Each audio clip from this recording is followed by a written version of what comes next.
12 वर्षसम्म नेपालमा विदेशीले आएर बाटो बनाएको थाहा हुँदैन भने त्यो के को राष्ट्रिय अनुसन्धान विभाग हो? बोर्डरको सुरक्षा गर्न भनेर पुलिस राखेको छैन। के सुरक्षा गरे तिनले बोर्डरको?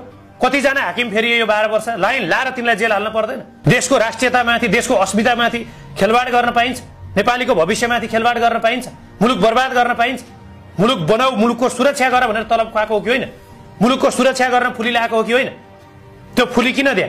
त्यो तलब किन दिए? त्यो गाडी किन दिए? त्यो सेक्युरिटी किन दिए? त्यो संगठन किन बनाएको? तर त्यो दायित्व, त्यो कर्तव्य निर्वाह गर्नुपर्छ कि पर्दैन? त्यसकारणले गर्दा पार्टीका मात्रै होइन, राज्यका चाहिँ प्रत्येक संयन्त्रमा भएका व्यक्तिहरू, प्रत्येक संयन्त्रमा भएका पात्रहरू जसले देशका लागि राम्रो काम गरेका छन्, जो जुनसुकै पार्टीका हुन्, जुनसुकै व्यवस्थाका हुन्, तिनका प्रति इतिहासले सुनौलो अक्षरले लेखेर तिनका प्रति सम्मान हामीले गर्नुपर्छ। तर जसले मुलुकको भविष्यमाथि खेलवाड गरेका छन्, जसले राष्ट्रघाती सम्झौता गरेका छन्, जसले देश बेच्ने काम गरेका छन्, यदि ती कोही मरेका छन् भने तिनको फोटो टुनी खेलमा राखेर फोटा पनि गोली